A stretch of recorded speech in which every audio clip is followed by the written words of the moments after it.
قرآن مجید قرآن رشید میں اللہ تعالیٰ فرماتا ہے وَمَا آتَاكُمُ الرَّسُولُ فَخُذُوهُ وَمَا نَهَاكُمْ عَنْهُ فَانْتَهُوا، میرا نبی جو تمہیں دے دے اسے لے لو، جس سے روکے اس سے رک جاؤ۔ قرآن اور سنت ہمیں دو طرح کے آرڈرز دیتے ہوئے نظر آتے ہیں، کرو اور نہ کرو۔ ماشاءاللہ آپ کی دلچسپی ہوگی تو یہ موضوع جناب آگے بڑھے گا۔ کرو اور نہ کرو، جس چیز میں کہا کرو اسے کہتے ہیں امر، اور جو کہا نہ کرو اسے کہتے ہیں نہیں۔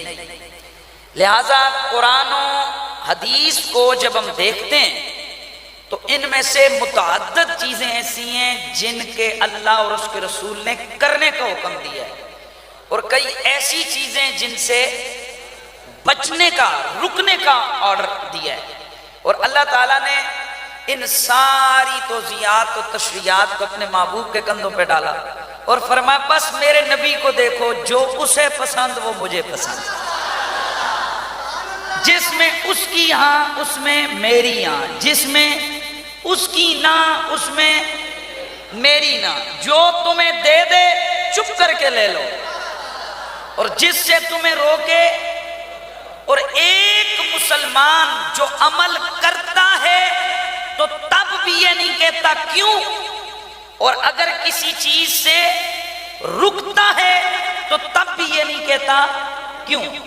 مسلمان ہے ہی اس لیے کہ اسلام سے ہے مسلمان، اور اسلام تسلیم سے ہے، اور تسلیم کہتے ہیں سرنڈر کرنا، سر جھکانا، سر جھکا کے ہر چیز کو مان لینا، یہ اسلام ہے۔ تو مسلمان ہے ہی اس لیے یہ اللہ رسول کے آرڈر، اس کی نہی اور اس کے امر پر اپنے عقل کو سامنے نہیں کھڑا کرتا کہ اللہ نے اگر شراب سے روکا تو کیوں، اللہ نے اگر ہمیں گناہ جھوٹ سے روکا تو کیوں۔ یہ مسلمان کی شان نہیں ہے۔ اللہ نے ہمیں نماز پڑھائی تو کیوں، اللہ نے ہم سے روزہ رکھوایا تو کیوں۔ یہ مسلمان کا کام نہیں وہ کیوں کرے، بلکہ یہ ہے کون، یہ رب کا بندہ، مصطفیٰ کا غلام۔ ادھر سے حکم ہوا کھڑا ہو تو کھڑا ہو، بیٹھ تو بیٹھ، چل تو چل، سو تو سو، جاگ تو جاگ۔ اس لیے میرے دوستو، عقل تو ہماری بھی کہتی ہے کہ ہم روزانہ ہی تہجد پڑھیں، لیکن مزدلفہ میں جب ہم جاتے ہیں نا، میں ان لوگوں کے لیے یہ لذت کی بات کر رہا ہوں، موضوع میرا بڑا طویل ہے، ان لوگوں کے لیے جو حج کے لیے گئے ہوئے ہیں اور جو اس مسئلے کو سمجھتے ہیں۔ ویسے تو تہجد پڑھنا بڑا ہی ثواب کا کام ہے، لیکن مزدلفے والی رات کیا خیال ہے، وہاں کوئی بندہ آپ کو تہجد پڑھتا نظر آتا ہے؟ او بھائی، اللہ کے حرم شریف کے ساتھ مشاعر حرام اور اس کے ساتھ مزدلفہ، وہ مزدلفے کی رات، حج کا احرام، وہ عرفات سے واپسی والی اتنی بڑی رات، پر اس رات تہجد کوئی نہیں پڑھتا، کیوں؟ کہا اس لیے نہیں کہ اس رات نبی نے تہجد نہیں پڑھے تھے، نبی نے دعائیں مانگی تھی۔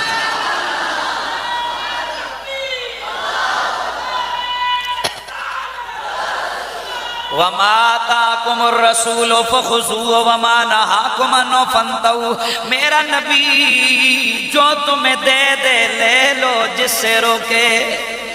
ایک مسلمان کی شان یہی ہے کہ نبی نے جس کا حکم دیا وہ کرے، کیونکہ نبی کا حکم اللہ کا حکم ہے۔ وَمَن يُطِعِ الرَّسُولَ فَقَدْ أَطَاعَ اللَّهَ، جو رسول کی بات مانے، جو نبی کی اطاعت کرے، حقیقت میں وہ خدا کی اطاعت کرتا ہے۔ اور جو اس سے اعراض کرے، انحراف کرے، یعنی نبی اور اللہ نے جس کا کہا کرو وہ نہ کرے، اور جسے کہا نہ کرو وہ کرنے لگ جائے، اسے کہتے ہیں اردو زبان میں اور فارسی زبان میں گناہ۔ کیا کہتے ہیں؟ اور عربی میں عصیان، معصیت، ذنب۔ تو آج میرا موضوع یہی ہے کہ ہم دیکھتے ہیں کہ بہت سارے ایسے گناہ ہیں جو اتنے بڑے گناہ ہیں کہ الامان والحفیظ، لیکن معاشرتی طور پر ہماری ان کی طرف کوئی توجہ اور دھیان ہی نہیں ہے۔ تو گناہ دو طرح کا ہے، ایک گناہ صغیرہ اور ایک گناہ کبیرہ۔ گناہ صغیرہ چھوٹا کام، چھوٹا گناہ، گناہ کبیرہ بڑا گناہ۔ صغیرہ گناہوں کی بہت بڑی لسٹ ہے، اور صغیرہ گناہوں کی معافی کا بھی بہت بڑا وسیع نظام ہے۔ پتھر ہٹا دیا راستے سے، گناہ معاف۔ حتیٰ کہ ایک نماز سے دوسری نماز کے درمیان والے جو چھوٹے گناہ ہیں، آپ ادھر نماز کی نیت کر کے قدم اٹھاتے ہیں تو گناہ، اور جو آپ کلی کرتے ہیں منہ والے گناہ معاف، جو آپ ہاتھ دھوتے ہیں ہاتھوں والے، یہ جہاں بھی یہ حدیثیں آتی ہیں اس سے مراد کون سے گناہ ہوتے ہیں؟ گناہ صغیرہ، چھوٹے گناہ۔ اور قرآن مجید قرآن رشید نے ان کو بڑا واضح طور پر بیان کیا ہے کہ ان الحسنات یذہبن السیئات کے جو نیکیاں ہیں یہ گناہوں کو مٹا دیتی ہیں۔ تو وہ کون سے گناہوں کو نیکی مٹاتی ہے؟ صغیرہ گناہ کو۔ کبیرہ جو گناہ ہے، کبیرہ گناہ وہ ہے کہ جو اللہ اور اس کے رسول کے سخت آرڈر کے مقابلے میں سرزد ہوتا ہے، یعنی کسی چیز کا سختی سے کرنے کا کام نے اس کو نہیں کیا، چھوڑنے کا کہا ہم اس سے نہیں چھوٹے۔ کوئی چیزیں ادبن اور شفقتن ہوتی ہیں، کیا ادبن اور شفقتن ہوتی ہیں۔ ہم دن میں 70 بار بچوں کو کہتے ہیں نہیں کرو بیٹا، نہیں کرو بیٹا، لیکن بچے کو بھی پتہ ہوتا ہے کہ یہ جو باپ کہہ رہا ہے نہیں کرو تو یہ اتنی سختی والی بات نہیں ہے، وہ پھر تھوڑی دیر بعد کر لیتا ہے، ہم بھی اگنور کر دیتے ہیں۔ اور بعض ایسی ممانعتیں ہوتی ہیں بچے کو بھی پتہ ہوتا ہے کہ ڈنڈا آئے گا، اور باپ بھی برداشت نہیں کرتا، وہ فوراً غصے ہو جاتا ہے، میں نے منع کیا تھا کیوں کیا ہے۔ اسی طرح رب رسول بھی کچھ کاموں سے چاہتے ہیں بندہ پکا بچہ رہے، اور ان پہ سختی کرتے ہیں، پھر سزائیں بتاتے ہیں، اور پھر سختی کر کے کہتے ہیں یہ کرو یا یہ نہ کرو۔ اس کے خلاف جو کرتا ہے اسے گناہ کبیرہ کہتے ہیں۔ اور جو ویسے شفقتاً منع کیے گئی چیزیں ہیں ان کو اگر بجا لاتا ہے تو اسے گناہ صغیرہ کہتے ہیں۔ گناہ کبیرہ یہ کون کون سے اور کیا کیا ہیں، آج ہماری یہی گفتگو ہے۔ گناہ کبیرہ کب معاف ہوتا ہے؟ گناہ کبیرہ صرف اور صرف توبہ سے معاف ہوتا ہے، اور توبہ میں بھی آگے تقاضے ہیں۔ گناہ کی نوعیت دیکھیں گے، اگر حقوق العباد کے ساتھ اس کا تعلق ہے، بندوں کا حق بندہ بھی معاف کرے گا تب معاف ہوگا، اور اگر اس میں کوئی زمان اور چٹی ہے، یعنی اس میں کوئی تدارک ہو سکتا ہے اس گناہ کا، پہلے تدارک کرو گے پھر وہ گناہ معاف ہوگا۔ اور اگر ایسا گناہ ہے کہ جس کی قضا اور کفارہ ہے تو پہلے قضا اور کفارہ ادا کرو گے، پھر ندامت اختیار کرو گے، آئندہ نہ کرنے کا عہد مصمم کرو گے، اور اللہ تعالیٰ سے اس گناہ کی معافی مانگو گے تو تب یہ توبہ قبول ہوگی اور وہ گناہ معاف ہوگا۔ تو اس حوالے سے آج میں تھوڑا یہ بھی عرض کر دوں کہ بہت سارے ایسے گناہ ہیں نا کہ جو حقیقت میں بہت بڑے ہوتے ہیں، لیکن ہم انہیں اتنا بڑا بولیے نہیں سمجھ رہے ہوتے، اور وہ آہستہ آہستہ ہمارے معاشرے کا وہ چیزیں ناسور بن گئی ہیں۔ میں آپ کو مثال دیتا ہوں کہ کبیرہ گناہ تو کبیرہ ہی ہے، نماز چھوڑنا بھی، بولتے جائیے، زنا کرنا بھی کبیرہ ہے، جھوٹ بولنا بھی، وعدہ خلافی کرنا بھی کبیرہ گناہ ہے۔ لیکن ہمارے معاشرتی طور پہ جھوٹ، وعدہ خلافی، گالی دینا، بولتے جاؤ گالی دینا کبیرہ گناہ، ان سارے کبیرہ گناہوں کو ہمارے معاشرے میں کتنا معمولی سمجھا جاتا ہے؟ بولیں بھائی بولیں۔ اس کے مقابلے میں معاشرتی طور پہ زنا کو بڑا گناہ سمجھا جاتا ہے، ایسے ہے کہ نہیں ہے؟ یار وہ فلاں نے زنا کر دیا، بدکاری میں پکڑا گیا، استغفر اللہ، بدنامی اور اس کے اس گناہ کو ساری زندگی ڈسکس کیا جاتا ہے، تو وہی ہے نا جس نے ایسا کیا تھا۔ اور اگر معاذ اللہ کوئی عورت اس گناہ میں مبتلا ہو جائے تو ہم تو معاذ اللہ ثم معاذ اللہ اس کو پوری زندگی، چاہے وہ اس نے اللہ سے معافی مانگ لی ہو، لیکن ہم اس کو معاف نہیں کرتے، بلکہ معاشرتی سخت پابندیوں کا بھی وہ شکار ہو جاتی ہے۔ لیکن آپ کو شاید پتہ ہے کہ نہیں پتہ، معاشرتی طور پر سود جو روزانہ ہمارے اندر، ہماری رگوں میں یہ چیز جو ہے نا دسی بڑی ہے، ہمارے معاشرتی رگوں میں یہ دھنس چکی ہے، یہ کتنا بڑا گناہ ہے۔ نبی پاک نے فرمایا جو سود کا 1 درہم کھائے، حدیث صحیح ہے، اس کا گناہ اس طرح ہے جس طرح حالت ایمان میں کسی شخص نے اپنی ماں کے ساتھ 33 مرتبہ بدکاری،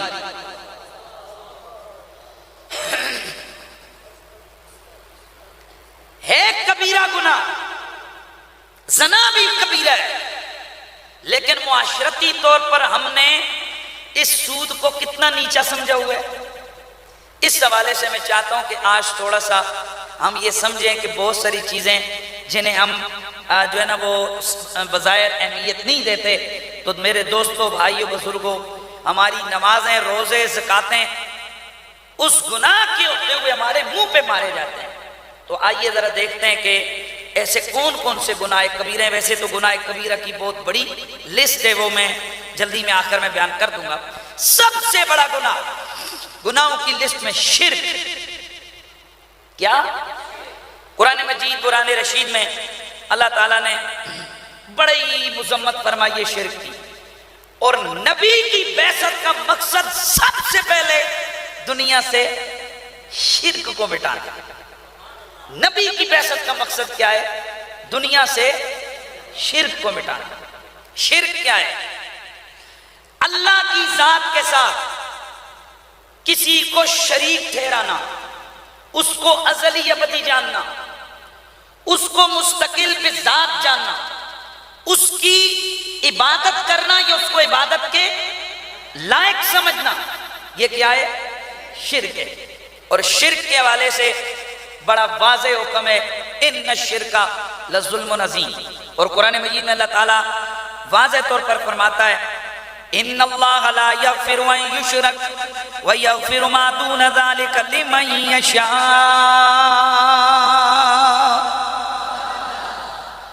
اللہ کریم شرک والا گناہ معاف نہیں کرتا، ہاں شرک کے علاوہ باقی گناہ جس کے لیے چاہے گا معاف فرما دے گا۔ یعنی شرک تمام کبیرہ گناہوں میں سے سب سے بڑا گناہ ہے۔ شرک کی دو قسمیں، شرک اکبر اور شرک اصغر۔ شرک اکبر کیا ہے؟ اللہ کے سوا کسی کی عبادت کے لائق سمجھنا، اسے مستقل بذات حاجت روا سمجھنا، مستقل بالصفات یعنی اس کے اندر جو صفت ہے اس کی اپنی ہے، ذاتی ہے، یہ اللہ کے سوا کسی کے لیے یہ عقیدہ رکھنا، اس کے لیے عبادت جانی مالی بدنی عبادتیں اس کے لیے بجا لانا، یہ کیا ہے؟ شرک اکبر۔ اور آپ حیران ہوں گے شرک اصغر جو ہے وہ ریاکاری۔ نبی مکرم نے ارشاد فرمایا ایاکم والشرک الاصغر، شرک اصغر سے بچو۔ صحابہ نے عرض کی یا رسول اللہ یہ شرک اصغر کیا ہے؟ فرمایا الریا، یہ ریاکاری جو ہے نا یہ چھوٹا شرک ہے۔ اللہ تبارک و تعالیٰ قیامت والے دن یوم یجاز العباد باعمالہم، جب اللہ تعالیٰ بندوں کو اعمال کا بدلہ دے رہا ہوگا قیامت کو، تو فرمائے گا اذهبوا الى الذين كنتم تراؤنهم باعمالكم في الدنيا فانظروا هل تجدون عندهم جزاء، جاؤ اپنی نیکیوں اور اپنے اعمال کا بدلہ ان لوگوں سے مانگو جنہیں تم دکھا دکھا کر اعمال کرتے تھے، اور جا کر پتہ کرو تمہارے اعمال کا کوئی بدلہ ہے ان کے پاس۔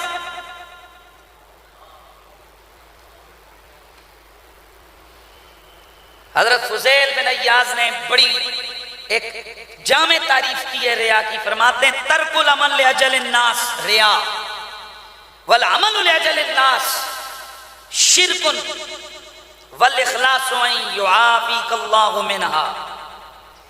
کسی بندے کی وجہ سے کام کرنا اور کسی بندے کی وجہ سے کسی کام کو ترک کر دینا، یہ ریا ہے اور یہ چھوٹا شرک ہے، اور ان دونوں سے بچ کے کرنا بھی اللہ کے لیے اور رکنا بھی اللہ کے لیے، یہ اخلاص ہے۔ اس کا مطلب یہ ہے کیا ہم مولوی اور کیا ہم پیر، ہم سارے سوچیں کہ ہم اکثر کام عوام کی وجہ سے نہیں چھوڑتے ہیں، بھیا لوگ کیا کہیں گے، اور کئی کام کیا ہم عوام کو دکھلانے کے لیے نہیں کرتے ہیں۔ جب تک ہماری ویڈیو نہ بنے، جب تک ہماری تصویر اخبار میں نہ آئے، جب تک ہمارا اعلان نہ ہو، بتائیے کیا ہمارے ہمساروں کے اندر یہ اتنی بڑی خرابی ہے یا نہیں ہے؟ تو ہر بندہ میرے سمیت ہم احتساب کریں. اور بزرگ فرماتے ہیں سورۃ الاخلاص کی کثرت کے ساتھ تلاوت کرنے سے اللہ اخلاص کی دولت عطا فرما دیتا ہے.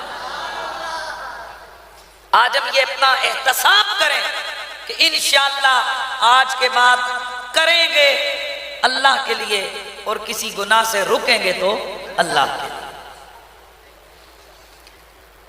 گناہ کبیرہ کی لسٹ میں جو دوسرا بڑا گناہ شرک کے بعد وہ کیا ہے؟ نماز کا ترک کرنا، نماز کا چھوڑنا.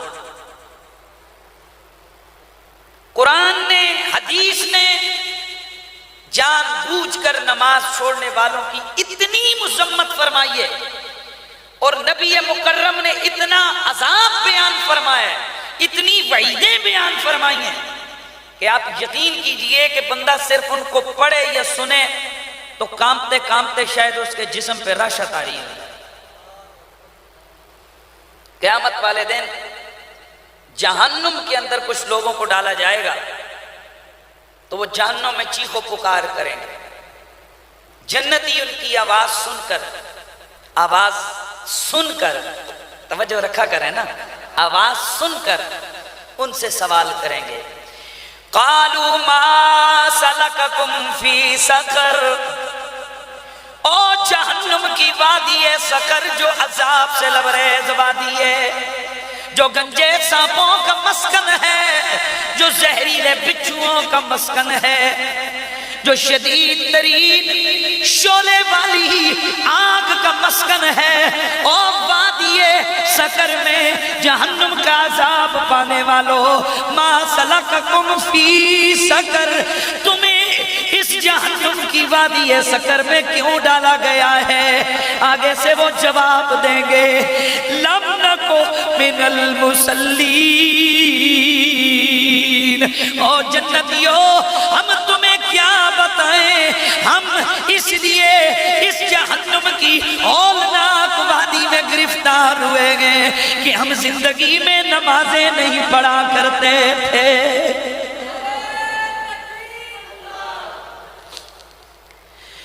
وَلَمْ نَكُ نُطْعِمُ الْمِسْكِينَ وَكُنَّا نَخُوضُ مَعَ الْخَائِضِينَ. ہم نمازیں ترک کرتے تھے، ہم غریبوں مسکینوں کو کھانا کھلانے میں رغبت نہیں رکھتے تھے، ہماری کثرت دولت کے باوجود ہمارے پڑوسی بھوکے سوتے تھے، ہمارے رشتہ داروں میں بھوک تھی، ہم غریبوں مسکینوں کو کھانا کھلانے میں رغبت نہیں رکھتے تھے. وَكُنَّا نَخُوضُ مَعَ الْخَائِضِينَ، دین کا مذاق اڑانے والوں کے ساتھ ہم اٹھا بیٹھا کرتے تھے، ہم گندے لوگوں کی صحبت اختیار کرتے تھے. اس کی پیدائش میں اللہ نے ہمیں وادی سقر میں ڈال دیا ہے.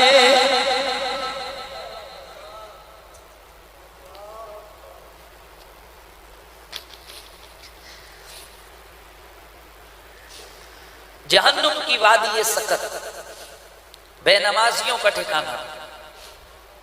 نبی مکرم سید کونین کی صحیح حدیث من حافظ علیہ کانت لہو نوراً و برہاناً و نجاتاً یوم القیامہ. قیامت والے دن یہ نماز جو اس کی حفاظت کرے گا اس کے لیے نور، برہان اور نجات ہوگی. ومن لم يحفظ علیہ لم تکن لہو نوراً ولا برہاناً ولا نجاتاً یوم القیامہ. جو اس کی حفاظت، نماز کی حفاظت نہیں کرے گا اس کے لیے کوئی نور نہیں ہوگا قیامت کو. اندھا، کوئی نجات نہیں ہوگی، کوئی دلیل نہیں ہوگی چھٹکارے کی. وَقَانَ يَوْمَ الْقِيَامَةِ مَعَ فِرْعَوْنَ وَقَارُونَ وَحَامَانَ وَأُبَيَّ بْنَ خَلْفَ. قیامت والے دن یہ بے نمازی فرعون، قارون، حامان اور ابی بن خلف جیسے کافروں کے ساتھ اٹھایا جائے گا.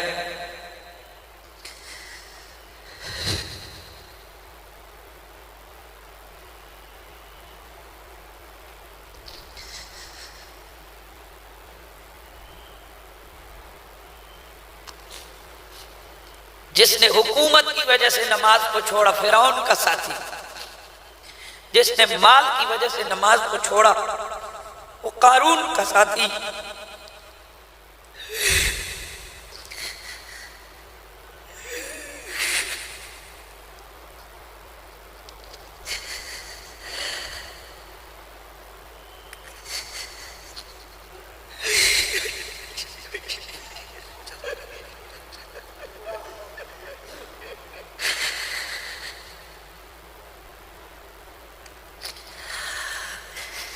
جس نے مال تجارت کی وجہ سے نماز کو چھوڑا وہ ابی بن خلف مکے کے بڑے کافر کا ساتھی، حضرت عبداللہ بن عمر رضی اللہ تعالیٰ عنہ، بلکہ حضرت عمر فاروق رضی اللہ تعالیٰ عنہ سے مروی حدیث ہے، ایک شخص حضور کی خدمت میں حاضر ہوا، فقال یا رسول اللہ ای الاعمال احب الی اللہ فی الاسلام، اللہ کو اسلام میں سب سے زیادہ پسندیدہ عمل کون سا ہے؟ قال الصلاۃ، فرمایا سب سے پیارا کام اللہ کو نماز والا لگتا ہے، ومن ترک الصلاۃ فلا دین لہ، جس نے نماز کو جان بوجھ کر چھوڑا اس کا کوئی دین ہی نہیں ہے، الصلاۃ عماد الدین، نماز دین کا ستون ہے۔ حافظ ذہبی کتاب الکبائر کے اندر ایک واقعہ لے کر آئے ہیں، بنی اسرائیل کی ایک عورت حضرت سیدنا موسیٰ علیہ السلام کے پاس آئی، حضرت موسیٰ علیہ السلام کی خدمت میں یہ عورت آ کے عرض کرتی ہے، اے پیغمبر خدا، اے اللہ کے نبی، میں نے ایک بہت بڑا گناہ کر دیا ہے، اللہ تعالیٰ سے توبہ بھی کر چکی ہوں، آپ کی خدمت میں حاضر ہوئی ہوں، آپ میرے لیے دعا فرمائیں، اللہ کریم میرا یہ گناہ معاف فرما دے، اللہ مجھے اپنی نظر رحمت سے ڈھانپ دے۔ حضرت موسیٰ علیہ السلام نے فرمایا، اے عورت، تیری کون سی خطا، تیرا کون سا گناہ ہے جس پر تو اتنی نادم و پشیمان ہے؟ عرض کرنے لگی ہے، پیغمبر خدا، مجھ سے غلطی ہوئی، میں بدکاری میں مبتلا ہو گئی اور اسی بدکاری کے باعث میرے ہاں ناجائز بچہ پیدا ہو گیا، اے اللہ کے نبی، میں نے لوگوں کے تانوں اور مخلوق خدا کے ڈر سے میں نے اس بچے کو قتل کر دیا، یہ میرا اتنا بڑا گناہ ہے کہ میں بڑی رو رو کے معافیاں بھی مانگ چکی ہوں، لیکن اے اللہ کے نبی، اللہ سے آپ اگر دعا مانگیں گے تو یقیناً مجھے نجات مل جائے گی۔ حضرت موسیٰ علیہ السلام غصے میں آ گئے، فرمایا، او بدکارا، او بدبخت عورت، نکل میرے دربار سے، کہیں تیری وجہ سے آسمان سے آ گئے ہمیں بھی نہ جلا دے۔ وہ روتی ہوئی وہاں سے نکلتی ہے، ادھر وہ عورت نکلی، ادھر اللہ کے نبی کی خدمت میں جبریل امی حاضر ہو گئے، عرض کی ہے اللہ کے کلیم، اللہ سلام کہتا ہے اور پھر یہ جب سوال پوچھتا ہے کہ اے میرے نبی، اے پیارے موسیٰ، آپ نے اس عورت کو کیوں یہاں سے نکالا ہے؟ اے موسیٰ، اس توبہ والی عورت کو کیوں لٹایا ہے؟ کیا آپ نے اس سے بڑا شر نہیں دیکھا؟ کیا آپ نے اس سے بڑا گناہ نہیں دیکھا؟ عرض کی، اے پیارے جبریل، تو اللہ سے پوچھ کہ اس سے بھی بڑا کوئی گناہ ہے؟ کیا اس سے بڑا گناہگار ہو سکتا ہے؟ تو حضرت جبریل نے عرض کی، یا رسول اللہ، اے اللہ کے نبی، اے اللہ کے کلیم، اللہ فرماتا ہے موسیٰ، اس بدکارہ سے بڑا گناہگار وہ ہے جو جان بوجھ کر نماز چھوڑتا ہے۔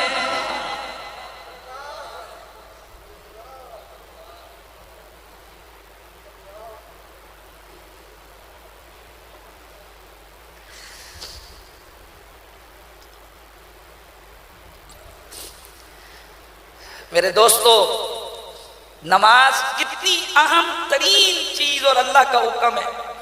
نبی علیہ السلام نے فرمایا، مسلمان اور کافر کے درمیان اگر جو حد فاصل ہے وہ نماز ہے، یعنی جو چیز کافر کو، مسلمان کو کافر نہیں ہونے دیتی وہ کیا ہے؟ نماز ہے۔ اس لیے فرمایا، جس نے جان بوجھ کر نماز چھوڑی گویا اس نے کفر کا ارتکاب کیا۔ حضرت حاتم اسم بہت بڑے بزرگ گزرے ہیں، ایک دفعہ ان کی باجماعت نماز رہ گئی تو آپ نے فرمایا کہ میری باجماعت نماز رہی تو آ کر صرف حضرت ابو اسحاق بخاری نے مجھ سے تعزیت کی، اگر میرا بچہ مر جاتا تو سارا شہر آ کر مجھے آ کر دلاسے دیتا، کیونکہ لوگوں کے نزدیک دین کی مصیبت دنیا کی مصیبت سے کم تر سمجھی جانے لگی ہے۔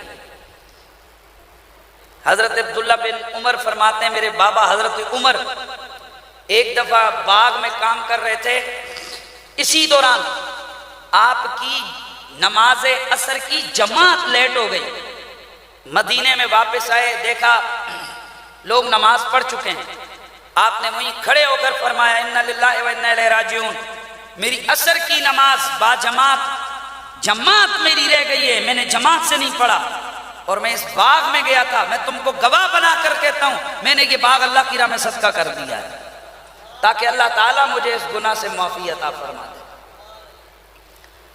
حضرت عبداللہ بن عمر رضی اللہ تعالیٰ عنہ آپ کی ایک دفعہ عشاء کی نماز جماعت سے رہ گئی، فرماتے ہیں کہ میں بصرہ میں تھا اور مہمان آئے ان کی خدمت میں لگا، نماز لیٹ ہو گئی، میں نے بصرے کی مسجدوں کو دیکھا ساری مسجدیں بند ہو گئی تھی تو میرے ذہن میں آیا کہ حضور نے فرمایا کہ باجماعت نماز عام نماز کے مقابلے میں 27 گنا زیادہ ثواب اس کا ملتا ہے، فرماتے ہیں میں نے 27 مرتبہ عشاء کی نماز پڑھی، یہ سوچ کر کے مجھے اس کی کوئی نہ کوئی سعادت مل جائے۔ فرماتے ہیں کہ میں رات کو سویا، کیا دیکھتا ہوں کہ میں گھوڑے پر سوار ہوں اور کچھ گھوڑ سوار میرے ساتھ ساتھ جا رہے ہیں، میں گھوڑے کو دوڑا رہا ہوں لیکن میں ان کو پہنچ نہیں سکتا، چنانچہ میں ایک بندے کے قریب گیا گھوڑے پر خواب میں، تو میرا گھوڑا اس کے قریب ہوا، اس نے مجھے مڑ کے دیکھا، اس نے کہا گھوڑے کو نہ تھکا، تو کسی صورت میں ہم تک نہیں پہنچ سکتا، اس لیے کہ ہم نے باجماعت نماز پڑھی تھی، تو نے اکیلے نماز پڑھی، ہمیں تو پکا نمازی بنا۔ میرے دوستو، اولاد کو نماز کی تلقین اور ترغیب، حضور نے فرمایا جب بچہ 7 سال کو تو نماز پڑھاؤ، 10 سال کا ہو تو مار کے نماز پڑھاؤ۔ ویسے حضور بچوں سے شفقت کا حکم دیتے ہیں، لیکن اگر نماز بچہ ترک کرے تو اس کو مارنے کا حکم دیا ہے۔ آپ بیوی کو طلاق کسی کام پر عام معاملات پر دیں گے اللہ ناراض ہوگا، شریعت کے اندر کتابوں میں واضح لکھا ہے کہ اگر آپ کی بیوی نماز نہیں پڑھتی آپ اس کو سمجھاتے ہیں وہ پھر نہیں پڑھتی، قرآن کہتا ہے اس کو ہاتھوں سے ہلکا پھلکا مارو، اور اگر وہ اس سے بھی باز نہیں آتی تو اس کو الگ کر دو، طلاق دے دو اسے۔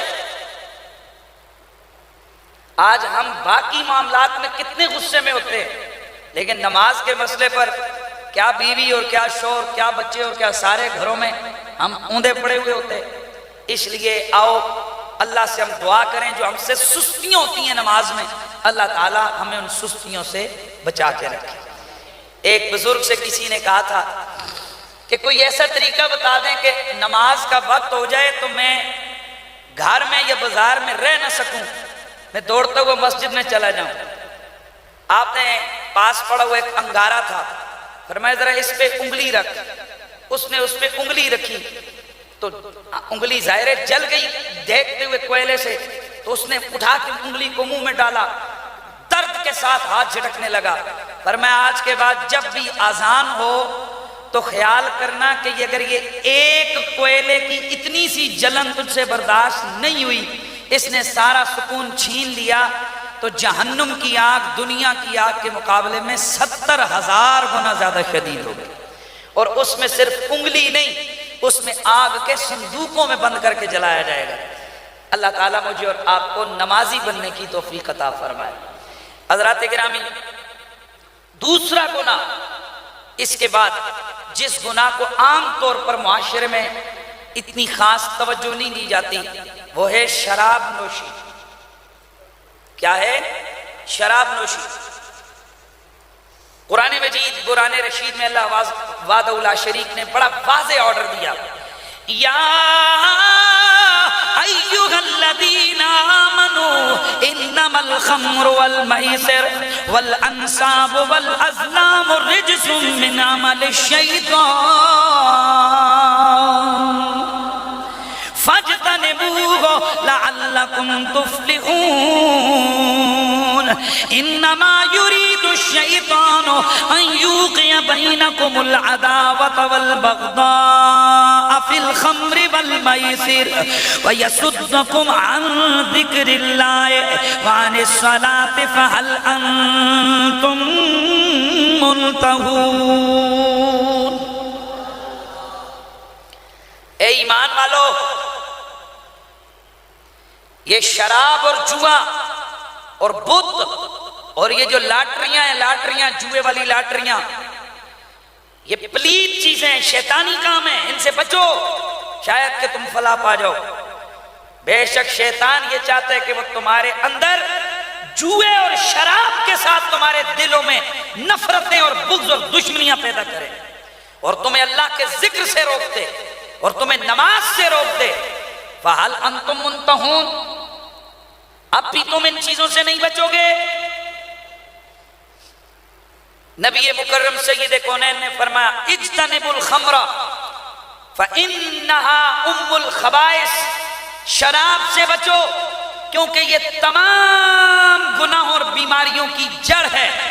حضرت عبداللہ بن عمر بلکہ حضرت عبداللہ بن عباس رضی اللہ تعالیٰ عنہ آپ سے جب پوچھا گیا کہ سب سے بڑا گناہ آپ کس کو کہتے ہیں، تو آپ نے فرمایا سب سے بڑا گناہ شرک کے بعد شراب نوشی ہے۔ میرے نبی نے ارشاد فرمایا وَمَنْ شَرِبَ الْخَمْرَ فِي الدُّنْيَا وَمَاتَ وَلَمْ يَتُبْ مِنْهَا وَهُوَ مُدْمِنُهَا لَمْ يَشْرَبْهَا فِي الْآخِرَةِ، جو آدمی دنیا میں شراب پیتا رہا اور اس نے توبہ نہ کی، توبہ کے بغیر مر گیا، قیامت والے دن کا وہ جو شراب طہورہ کا پاک نوری نوری سلسبیل اور کوثر کے چشموں کا جام ہے وہ اس سے محروم رہے۔ اور ایک حدیث میں آتا ہے جس نے شراب پی اس کو قیامت والے دن طینۃ الخبال پلایا جائے گا۔ عرض کی آقا وہ کیا ہے؟ فرمایا جہنمیوں کا پسینہ، اور ایک روایت میں اسارہ کے لفظ ہیں، فرمایا کہ قیامت والے دن جہنمیوں کے جسم سے نکلنے والی پیپ اور خون اس شراب نوش کو پلایا جائے۔ اب اگلی بات سنیں اللہ کے نبی کی حدیث۔ آج ہم چھوٹی چھوٹی باتوں سے تو بچتے ہیں، بڑے بڑے گناہوں کو ہم تصور میں ہی نہیں رکھتے اور اس کو دھیان میں ہی نہیں رکھتے۔ امام احمد بن حنبل حضرت ابو ہریرہ سے روایت کرتے ہیں، نبی پاک نے ارشاد فرمایا مدمن الخمر کعابد وثن، اوے ہمیشہ شراب پینے والا وہ اس طرح جیسے وہ بت کا پجاری اور بت کے آگے سجدہ کرنے والا۔ استغفر اللہ العظیم۔ ایک اور حدیث ہے میرے نبی نے فرمایا ثلاثۃ قد حرم اللہ علیہم الجنہ، تین لوگ وہ ہیں جن پر جنت حرام، مدمن الخمر شراب نوش شرابیں پینے والا، والعاق لوالدیہ ماں باپ کی نافرمانی کرنے والا، والدیوس اور دیوس دلہ آدمی، وَهُوَ الَّذِي يُقِرُّ السُّوءَ فِي أَهْلِهِ، یہ دیوس کون ہے؟ جو اپنے گھر میں برائی دیکھے، گھر میں بے حیائی دیکھے اور صرف نظر کر جائے، بیٹی کو دیکھے بیٹی برائی میں مبتلا ہے، بے حیائی میں مبتلا ہے، بیوی بہن یا وہ خواتین جو اس کی سرپرستی میں ہیں انہیں دیکھے اور وہ ان کی برائیوں اور ان کی بے حیائیوں کو دیکھ کر آنکھیں موند لے، اسے دیوس کہا۔ فرمایا ہر شخص بڑے سے بڑا گناہگار جنت میں جا سکتا ہے، لیکن یہ دلہ اور دیوس اور ہمیشہ کا شرابی اور ماں باپ کا حق، ماں باپ کا نافرمان، یہ لوگ جنت میں نہیں جا سکتے۔ غور کیجئے، آج خواتین کو یہ ورغلایا جا رہا ہے کہ میرا جسم میری مرضی، حالانکہ آپ کے علم میں ہونا چاہیے ایک عورت کی وجہ سے قیامت والے دن 5 مرد دوزخ میں جائیں گے، اس کا باپ، اس کا بھائی، اس کا بیٹا، اس کا شوہر، 4 آدمی جہنم میں جائیں گے، باپ، بیٹا، بھائی، شوہر۔ کون سا بیٹا، کون سا بھائی، کون سا شوہر اور کون سا باپ جس نے اس عورت کی بے حیائی کو دیکھ کر آنکھیں بند کر لی، نوٹس نہ لیا؟ اسلام کہتے ہیں اتنی نفرت کرو جتنی تم میں طاقت ہے، ہاتھ سے روکنے کی ہے تو روکو، وگرنہ زبان سے روکو، وگرنہ دل سے برا جانو، اس کے علاوہ کوئی راستہ نہیں ہے تمہارے پاس۔ لیکن آپ کو پتہ ہے کہ بیٹا بڑے بڑے کام ماں سے منوا لیتا ہے، بھائی بہنوں سے بڑے بڑے کام منوا لیتے ہیں، تو بے حیائی کے ارتکاب کے حوالے سے یاد رکھیے یہ صرف ایک عورت ہی جہنم میں نہیں جائے گی۔ میرے دوستو بڑا نازک وقت آ چکا ہے، آج کا یہ میڈیا، سوشل میڈیا، یہ خواتین کو، یہ انٹرنیشنل اربوں ڈالر اس پر لگائے جا رہے ہیں کہ خواتین کو ابھارو، اور معاشرے کے اندر ایک وقت ہوتا تھا جب جناب کوئی عورت گاڑی چلاتی نظر آتی تھی تو 10 بندے کہتے تھے کوڑی گاڑی چلا رہی، عورت گاڑی چلا رہی ہے، یا کبھی کسی عورت کا ننگا سر ہو 10 بندے کہتے تھے وہ دیکھو جی اس کے ماں پیو کتنے بغیرت ہیں، وہ اس کے بہن بھائی کتنے بغیرت ہیں۔ اور آج حالت یہ ہے بھائی بہن کو موٹر سائیکل پہ پیچھے بٹھائے گا، اس کے بال ننگے ہوں گے، اسے کوئی شرم نہیں آئے گی، اسے یونیورسٹی چھوڑنے جائے گا، اسے کوئی حیا نہیں آئے گی۔ بیٹا اور باپ اپنی بیٹی کو خود گاڑی میں لے کے جائے گا، درا حال ہے کہ وہ میک اپ کر کے اپنے تمام کے تمام چہرے کے نقوش لوگوں اور غیر محرموں کے سامنے عیاں کر رہی ہوگی، اس کو کوئی غلط آج نہیں سمجھ رہا۔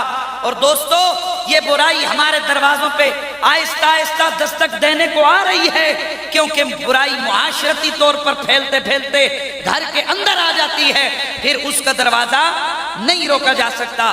لہٰذا ہر باپ، ہر آپ ہزاروں کی تعداد میں اس وقت یہاں ہیں، اگر یہ ہزاروں لوگ اپنی اصلاح کریں کہ انشاءاللہ ہم اپنے گھروں میں دیوسی والا کام نہیں ہونے دیں گے، تو آپ یقین کیجئے معاشرے میں اسی طریقے سے اصلاح کے پہلو سامنے آتے ہیں۔ شراب نوشی کبیرہ گناہوں میں سے ایک بہت بڑا گناہ۔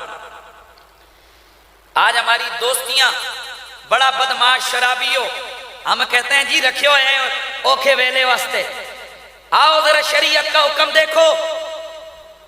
حضرت عبداللہ بن عمرو بن عاص روایت فرماتے ہیں لا تعودوا شراب الخمر اذا مرضوا، اور جس وقت کوئی شرابی بیمار ہو جائے، ویسے عام مسلمان کے لیے حکم ہے کہ آپ اس کی عیادت کے لیے جاؤ، اور جب آپ عیادت کے لیے جائیں گے جتنی دیر آپ قدم اٹھائیں گے ایک ایک قدم پہ 70 ہزار نیکیوں کا حکم بھی ہے، اور ایک ایک قدم پہ 70 ہزار فرشتوں کی استغفار اور آمین کی روایتیں بھی آتی ہیں۔ لیکن دوستو اگر وہ شرابی ہے جس کی عیادت کے لیے آپ جا رہے ہیں، اللہ کے نبی کا حکم ہے شرابی کی عیادت مت کرو۔ اور عبداللہ بن عمر فرماتے ہیں لا تسلموا علی شربۃ الخمر، شرابی کو سلام تک مت کرو۔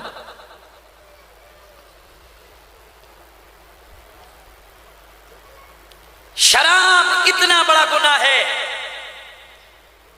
ابن عباس رضی اللہ تعالیٰ عنہ فرماتے رسول اللہ نے فرمایا کہ میرے پاس جبریل آئے اور عرض کی اے اللہ کے رسول، اللہ تعالیٰ شراب بنانے والوں، شراب فروخت کرنے والے، شراب خریدنے والے، اس کی قیمت کھانے والے، اس کے اٹھا کر لانے والے، جس کی طرف لے کر جائے پلانے والے اور اس کی طلب کرنے والے پر لعنت بھیجتا ہے۔ اور آپ بتا دیں کہ جو شراب اٹھائے، شراب بیچے، شراب خرید کر دے، شراب بنائے، شراب پیے، شراب کو شرابی تک پہنچا کر یا اس کو گلاس میں ڈال کر پیش کرے، وہ خود نہ بھی پیے، لے کر جائے، خرید کر دے، بیچے، اس کا پیسہ کھائے، سب لعنتی ہیں۔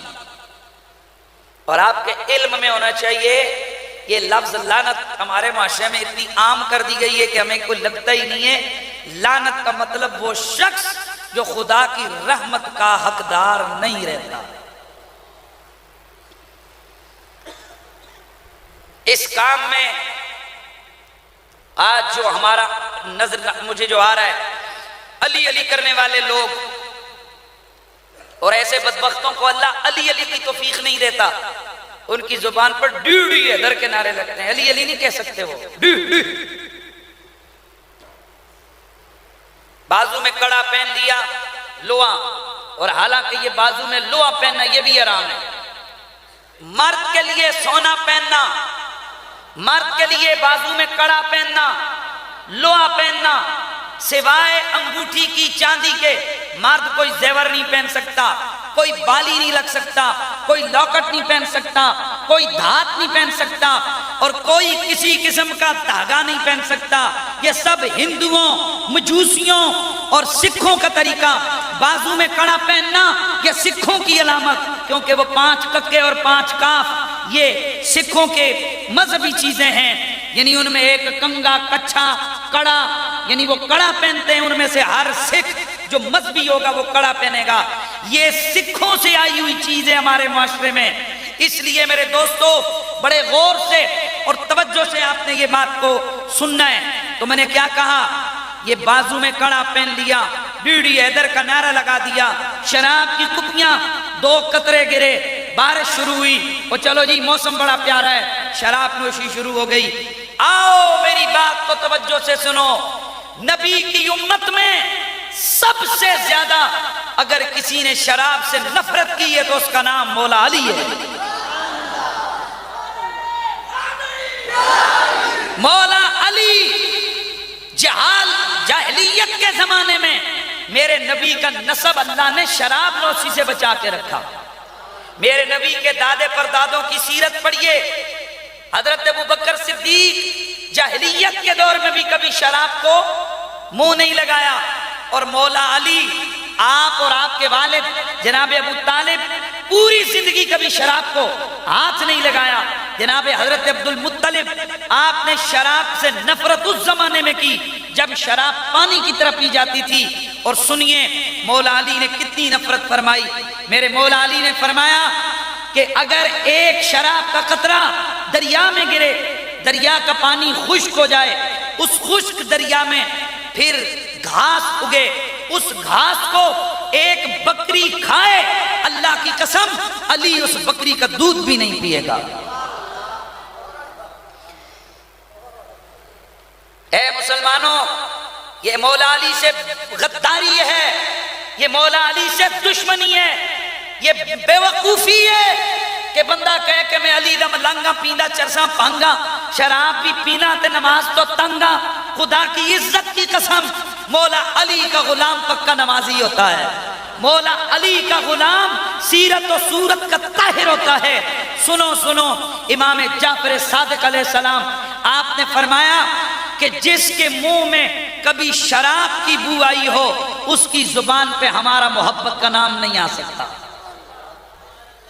اس کا مطلب یہ کہ شرابی بدماش وہ اگر زبان سے اہل بیت کی محبت کا دعویٰ کر رہا ہے تو جھوٹا دعویٰ ہے۔ کئی یہ کہہ رہے ہوں گے کہ پھر اگر ہم نے ایسا کر دیا تو اب حل کیا ہے؟ حل یہ ہے، جس وقت پہلے اسلام میں شراب حلال یعنی ممانعت نہیں تھی اس کی ابتدائی دور میں، تو اس وقت پی جاتی تھی۔ سونا پہننا مرد کے لیے جائز تھا۔ جب اس کی حرمت آئی، ایک صحابی کو پتا نہیں تھا کہ حرمت آ چکی ہے، انہوں نے اپنی انگلی پر انگوٹھی پہنی ہوئی تھی سونے کی، کسی دوسرے نے دیکھا تو کہا اللہ اللہ، جنتی کی انگلی پر جہنم کا انگارہ، بلکہ نبی پاک نے فرمایا کہ جنتی کی انگلی پر جہنم کا آگ کا انگارہ، یہ سننا تھا۔ اس سونے کی انگوٹھی کو اٹھا کر دور پھینک دیا۔